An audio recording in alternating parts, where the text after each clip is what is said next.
I just feel like I have this effect where every time I decide to do a video on a series, it just feels like the next event that happens in that series is big, and One Piece is no exception.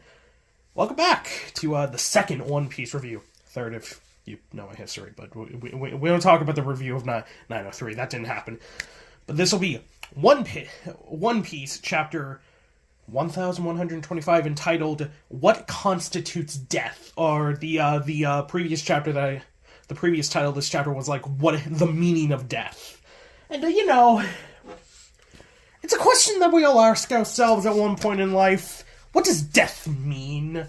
And One Piece has definitely attempted to answer that question of like, what does death mean? For people, it's like, how do you die a good death? What is the definition of a death? But we'll get into that. Why is the title of this chapter called "What is the Meaning of Death"? Well, oh god, I don't know what. So, cover series. We continue with Yamato's pilgrimage through Wano, and they have arrived at Curry, and specifically Oden Castle. And Oden Castle is being rebuilt, most likely for Kinemon, because most likely either Kinemon is the direct advisor or of Momonosuke, or he's probably the daimyo. I forgot the word of Curry. Because most of the scabbards are probably going to be like the daimyo of the specific regions, and because we know Denjiro is the daimyo of the Kibi region, so maybe Kinemon is the daimyo of the Curry region. But as Yamato gets there, the carpenters are kind of panicking because Minatomo, who I believe, if my memory serves right, he is the architect that built Kaido's manor. He's missing. They don't know where he is. He's just gone. So who might have kidnapped him? Considering the last part of this cover series was about someone getting kidnapped, I am sure unrelated kidnappings. But yeah, my idea is it's probably some of the Beast Pirates trying to get a carpenter to build them a ship to get the fuck out of Wano. Because I feel like this cover series is going to address the Toby Roppo, because like when we got to see King and Queen. By the way, Viva Car. While we're talking about Wano things before we get into the chapter, Queen. Queen might be Frankie's dad, so that's fun. It might not be the case, but it's kind of funny. But yeah, we saw King and Queen in Udon prison. It seemed to be only them. We didn't see any of the Toby Roppo. Of course, Drake he left Wano. And, but the other Toby Roppo, like Ulti, Page One, Sasaki, Husu, and Black Maria, they all should seemingly, assumingly be in Udon. So, yeah, Yamato's probably gonna have to solve the mystery of what happened to the carpenter, but we continue on with the chapter. We do not see any of the Straw Hats this chapter. As we continue, we basically wrap up. This is probably the last kind of summary chapter we're going to get for Egghead. This is probably the last chapter where we see Egghead. But all the Marines are awake now, and we get to see Lucci and Kaku. They're kind of working with the Seraphim. They're like, okay, as soon as the Seraphim are done charging, load them up. We have to use them because the Seraphim are a part of the SSG. While, yeah, Vegapunk is the traitor. York has agreed to work with them, so York is probably going to be the leader of the SSG. So yeah, but we see Lucci and Kaku. They walk back onto the ship, and the other CP agents are like, Lucci, Kaku, where's Stussy? Because, they seemingly have no idea that Stussy kind of turned traitor, and Lucci has an interesting... He just says, killed in action. Because the last time we saw Stussy... she was helping the Straw Hats trying to get the Labo phase up to escape, and Kaku was with her, and Kaku was like, hey, get out of here, I'll do it. And we also see Kaku kind of have a solemn look on his face, implying that maybe she did escape. So Who knows what's happening with Stussy? She might be dead. I doubt she's dead, because I doubt Oda would have killed her off panel, but yeah. And then we cut to the main government ship, and we see Saturn kind of, and the Vice Admirals all debriefing. I forget a lot of their names. I remember Dahl and, like, Bluegrass, but I forget a lot of them. Saturn basically says, we've obtained, this is a success for the most part. We obtained, York is agreed to work with the government due to her whole plan to become a Tenryou veto. Definitely don't think they're going to be fair to that, but whatever you say, York, you're agreed. Punk Records and the power station, they have everything they need to have access to the Mother Flame to charge what I'm just going to assume is fucking Uranus. But he goes, it's like, that would have been good, but we faced one hiccup, which is Vegapunk's speech. And he kind of just, it goes on them, like, chastises them like an admiral and 9 vice admirals, and you couldn't stop it. What is wrong with all of you? You could also blame the Gorosei for this, because they also were involved in this. But they're also like, hey, let us go to Elbaf. We could chase the Straw Hats to Elbaf and still catch them. Ooh, but they're all kind of misunderstanding. They all think the failure is they let Straw Hat escape, which is a failure because you know, he is an emperor and he is a pirate. But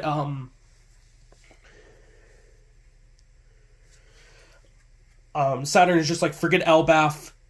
The failure I'm referring to is allowing Vegapunk's message to play was an unexpected disaster.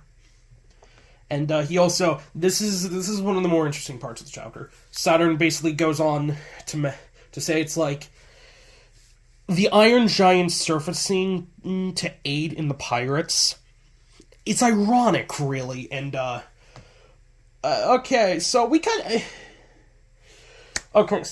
to 200 years ago. So, in the timeline, 200 years ago is when the Iron Giant attacked Mori for some reason. Still, we don't really know why the Iron Giant suddenly woke up, because it seemed like to imply that the Iron Giant, Emmet, I don't really know which. Some translation, I think the official is like Emmet, but the, like, some of the scanlations and stuff are like Emeth, and, like, you could say it's both. I'm gonna say Emeth, because I feel like that's proper. But, he attacked Marijois for whatever reason. It seemed to imply that he had been dormant for over 700 years since, 600 years since the Void Century ended, and he suddenly awoke and appeared to attack Marijois.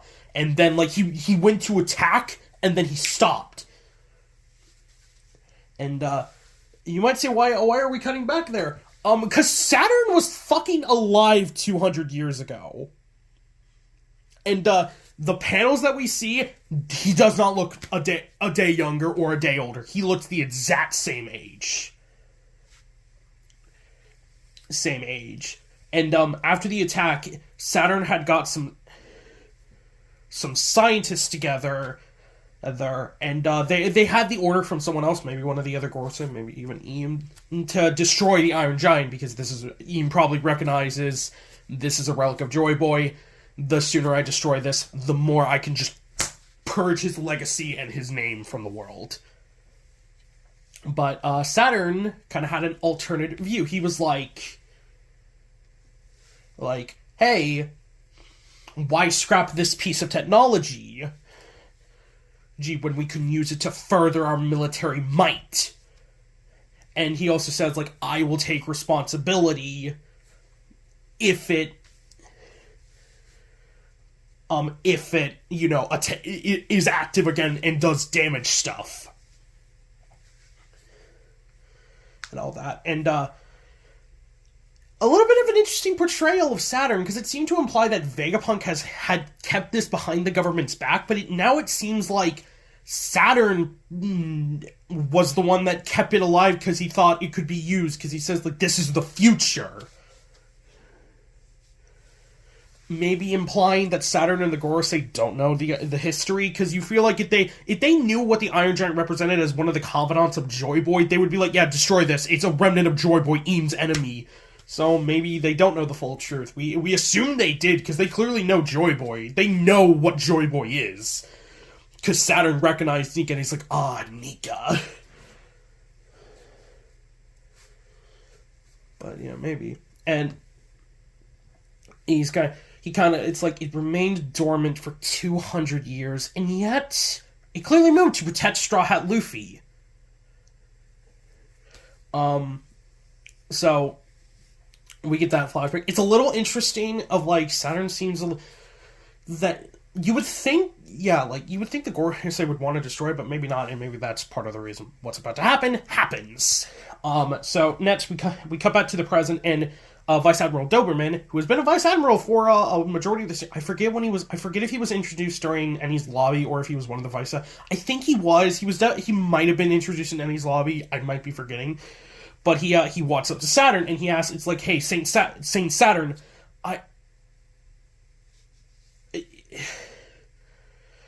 as a soldier of the government, I just have one request. Vegapunk's message was with stake in your eyes. Does that mean there's some truth? And then Saturn just doesn't blow his head off, but he at least, like, slammed into him, and, like, blood and shit is coming out of his face, and he just knocks out. Probably killed, just for the mere mention of that.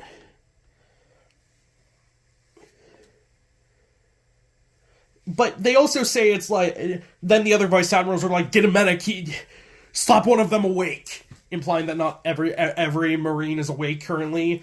But yeah. Oh yeah, small detail about the Vice Admirals. Doll and Bluegrass are back to the regular form, so as Oda said, Oda did confirm in, like, a fairly recent SBS that Bonnie's power doesn't last forever. Eventually it will run out, and, like, people she turns into kids will eventually just age back up, and people she turns into old men or, like, old women, they will eventually revert to their natural form, so implying that, yeah, Bonnie's power doesn't last forever. But yeah, then we cut to see York, what York's doing. And York is inside the lab, and she's kind of panicking, because the Sky Cloud machine is kind of going haywire. And she's kind of panicking, like, what the fuck? And she comes to this conclusion of, oh, god damn it, it's Edison, that fool. Because Edison, he fell and, like, died in the, in the, like, cloud machine. But, seems like that was intentional, as we do see, like, Edison's head, and he kind of goes, gotcha. And, as kind of the clouds rise up, Punk Records with Vegapunk's brain just separates and starts flowing into the sky, and York's just like, I've been played. Oh, they took Punk Records. I'm dead. So yeah. The government does not have Vegapunk's brain, and we'll touch on this a little later, but, oh boy, here we go. This is the meat of the chapter, probably the biggest thing, and what's gonna be talked about for a while. One more thing I have to mention, Saturn still being, like, the same age and same look 200 years ago does imply that they are immortal. It's been a theory for a long time that the Gorosei are seemingly immortal, because previously, like, 30 years ago, their silhouettes were the same age in, like, the Germa cover series, where we got to see a younger Vegapunk in, like, the origin of Mads. And then when we saw Saturn during the God Valley incident, when he was present on God Valley, he was the same age 38 years ago that he is now. So this seems to imply that if Saturn looks the exact same today that he did 200 years ago, that does imply that the Gorosei are seemingly immortal. If that's due to their own powers, or if that's due to Eam, with this chapter, I'm pretty sure it's Eam. It's Eam who makes them immortal. But speaking of Eam and the Holy Land, we cut to the Holy Land of Morijois. We get some panicking from the Celestial Dragons. They're kind of just reinforcing that, yeah, the revolutionaries the revolutionaries have hit them hard and destroyed their food supply. Some of them mention it's like Vegapunk can't be telling the truth, and they're like, that damn Sakazuki, what is he doing? And he should be able to capture Kuma by now. But yeah, and the Tenryubito, they're just panicking as they do. So, rest in peace. Because that was kind of the intention of the revolutionaries, is they wanted to declare war on the Celestial Dragons, but they also wanted to starve them, which, as we are seeing, it is working like a charm. So, good job, Sabo. But then we cut into the Room of Authority, as Garling walks in, with a slightly different design. He's now wearing he's now wearing a suit with a white coat, and the other Gorosei are like, Garling, what the fuck are you doing here? And he's just like, I have been given new orders, and all of them are like, what the fuck do you mean? What do you mean, new orders from who? And,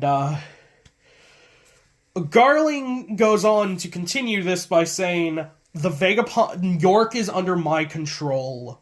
She's under my kind of watch, and, I am the new, defense, the warrior god of scientific defense.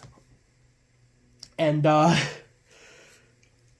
other Gorosei, like, Marcus Mars is like, oh fuck, because they all know what's about to happen.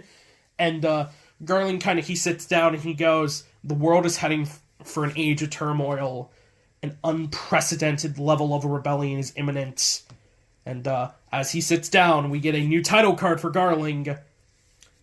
As he says, let us work together to better the world. My fellow elders, as his title card now says, 5 Elder Planet Gorosei, Saint Figarland Garling, Defense Science Warrior God. So, these next few pages are fun. So, Garling has been now, probably by Eam, definitely by Eam, what we get in the next couple pages. He is a new member of the Gorosei, and this does imply that the positions are kind of set, that each of them, like, their positions, like Saturn's position of the warrior god of scientific defense. I know, like, the official uses godhead, but I always thought that was a little silly. And, it's clearly meant to kind of mimic Nika, because, Nika is the warrior god of liberation. So, yeah. All the Gorosei are they're sweating, they're like, oh fuck, Saturn's dead, and, oh well. And, well, we cut back to Egghead as, Saturn is dying. As his body is rapidly aging, the black flames, like in his hybrid, like in his zone form, or demon form, let's all be fucking honest, this shit ain't a devil fruit, is spewing from his body. And, the Vice Admirals are panicking because they're like, oh fuck, this is one of the highest officials of the world. We are dead if we let him die on our watch. And Saturn is, the next page, Saturn is like, he is rapidly aging as, like, more and more black smoke and black flame is emitting from his body. And he's just like, oh fuck, it can't be. And in his head, he hears Eam's voice of, Saturn, Joy Boy was allowed to escape. You allowed it to happen. And Saturn's basically just like, please have mercy, Eam, please. And with one final kind of explosion, Saturn, he screams for mercy and beds Eam, and then as the other Vice Admirals are kind of knocked away, they look up and Saturn falls on the floor, a fucking skeleton. And, this is the death of a Gorosei. Okay, so, let's talk about Eam. So, okay, I'm being more a little bit emotive for this chapter, because, again, listen, the death does not happen that much in One Piece. Admittedly, we do not get that many character deaths.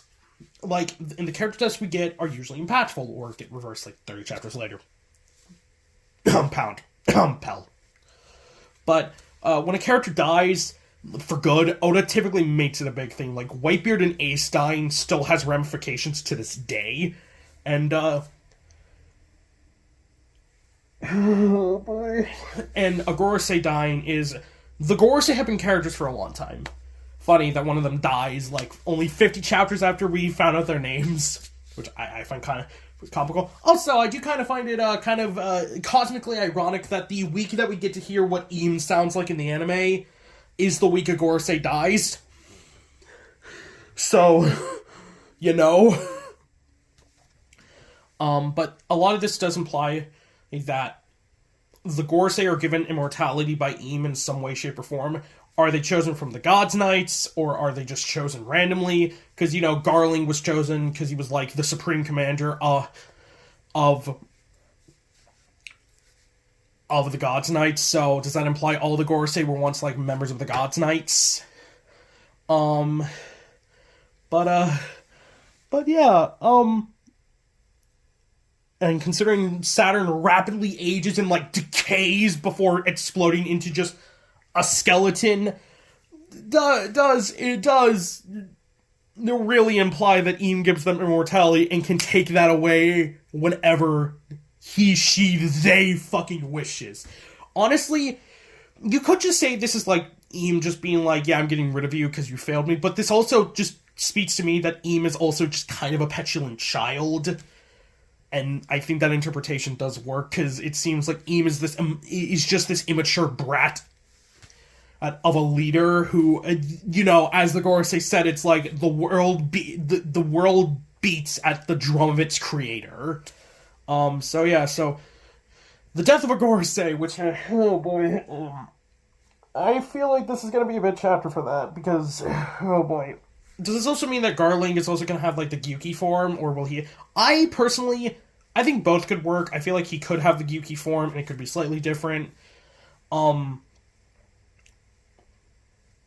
But I would prefer if he had, like, a new yokai form. I don't really know what it would be, but, you know, that could be cool. But yeah, so we got away from that, but I don't really know how to put it into words, but it's just like a Gorosei dying is a big thing, and it's like the world knows about this. This is definitely going to have repercussions into the future of the series, because Saturn, I mean, rest in piss, because fuck Saturn, he was an asshole. And, like, if Oda was going to kill any of the Gorosei, Saturn is the best one to pick, because we already know a lot about him, and we basically know why. We kind of, like, we have satisfaction as the fandom, because, rest in piss, because he's an asshole for what he's done to Kuma and Bonnie. But yeah, so, the end of that, and yeah... Saturn is now just a skeleton on the floor, rattling. Yeah, and this also, to me, fully says that the Gorosei's forms are not devil fruits. They are not devil fruits. So we cut to the sky as we get to see the lava, punk records flying through the sky on an island cloud as all the Vegapunk, which, yes, this does confirm that Shaka, thank God, Shaka's so cool, Shaka, Atlas, Edison, and Pythagoras are all still alive. We don't get to hear the Stella talk, but that's most likely because while his brain is still alive, his other personalities are still going to be alive. So this is probably what Lilith was also referring to last chapter, where she was like, I was sad, but I got better. Because she probably heard, like, one of their messages of, like, hey, don't worry, Lilith, we're fine. Yeah, none of us have physical bodies really anymore, but hey, we'll be fine. We will see you again. We will reunite with you one day. It's like, just stay with the Straw Hats for now.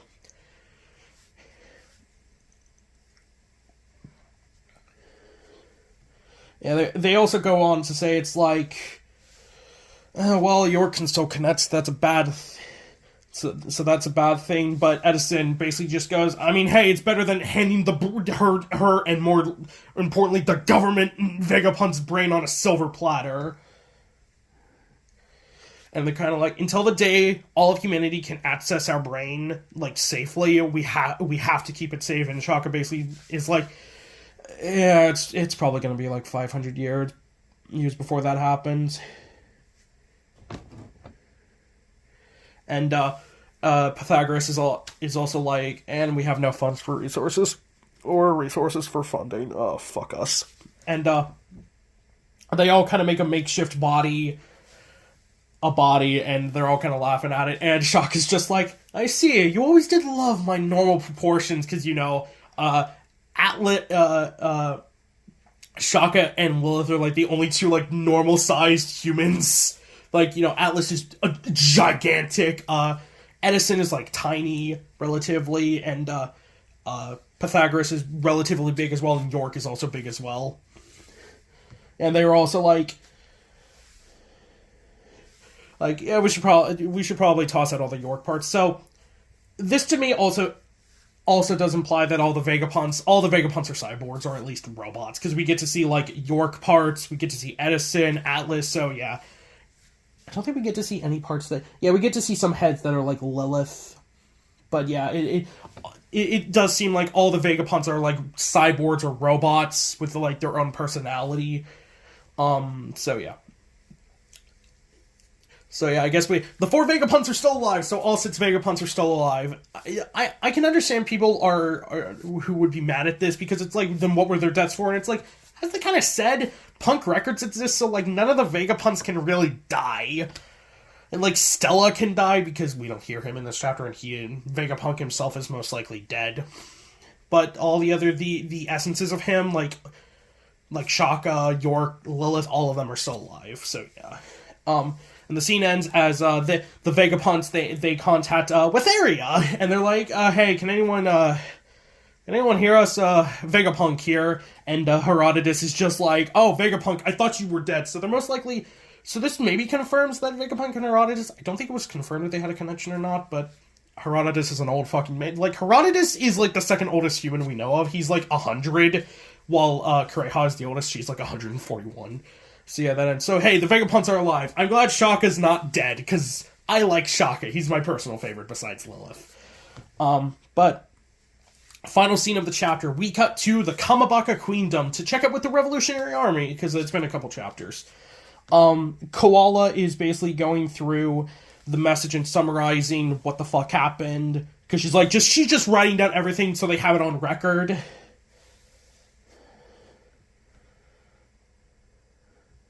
Koala basically summarizes, it's like, okay, so the Void Century covered up a massive war that culminated in ancient weapon technology, plunging the world 200 meters deeper into the ocean. And she also goes on to say, not only that, but the one who claims the One Piece will not only be crowned Pirate King, they'll likely get to wield that devastating power for themselves. Most likely implying that, yeah, the One Piece does kind of give you some control of the ancient weapons, which was kind of implied because Odin did personally. Odin, in like his message, like summarizing what they found at Laugh Tale, like, oh, we found the truth. He also did mention the 3 ancient weapons: Uranus, Pluton, and Poseidon, who we know is Shirahoshi. We know Pluton is under Wano somehow. We'll see how that works. And also, an interesting thing about the whole Queen and Frankie connection that someone did point out, now that I mentioned Pluton, kind of funny that Queen was sitting on Pluton and the whole time, and Frankie also had the plans to Pluton. Kind of another funny coincidence. But yeah, and then Betty is just like, we can't let that happen. Yeah, and they also, Sabo goes, it's like, so that finally explains why the hell the Tenryubito set themselves up on the red line, because it's the highest point in the world. And the craziest thing, honestly, besides Saturn dying in this chapter, is we get to find out the purpose of Tequila Wolf, as Ivankov goes on to say. There's also Tequila Wolf, Vodka Wolf, Rum Wolf, and Bourbon Wolf. And Ivankov kind of theorizes, it's like, is this why they spent the last 700 years forcing slaves to build all those gigantic structures?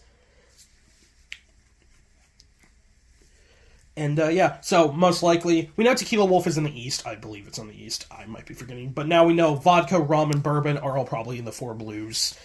So maybe it was one of the Gorosei who commissioned them, because we just knew it was a Tenryubito, and we just thought it was a random Tenryubito, like, I want to travel to that island on carriage. Build me a bridge. Because, you know, the Tenryubito are assholes. But, yeah, and, And the other commanders are kind of like, well, all the pieces are falling into place. And the chapter ends with Dragon. He walks out to like a beach and he's like, Vegapunk, among those who heard your warning, many will act out of just self-interest. And Dragon kind of, at the end of the chapter, Dragon just goes, we have to win this war before the people of the world will kill each other for habitable lands, and basically an era of chaos, with the editor note even saying an era of chaos dawns. And that is the end of the chapter. No break next week. So, oh boy, what are we gonna get next week? Surely it's not gonna be as crazy as this week. So, yeah. I feel like this review loop was a little better than last week, because I had a lot more to talk about, because last chapter we only had, like, really 2 big scenes. So, a Gorosei's death. Who'd think we reached so soon? But, yeah, so I don't really know how to end this, because it's just like, God. So, now we have a new Gorosei, and I guess that does mean we have the 6th Gorosei now, because Saturn and Garling technically had the same position.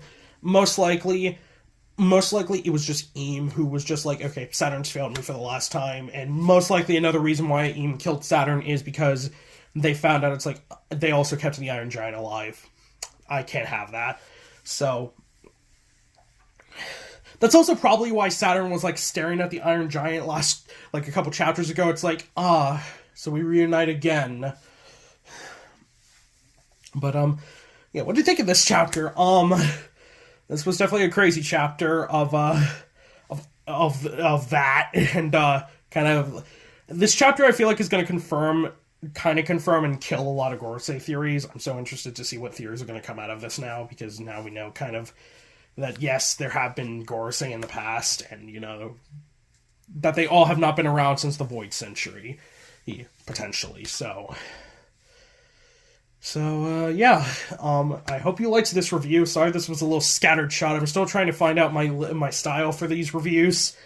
I feel like I do a good job of, like, going through them, and, tell me what you think.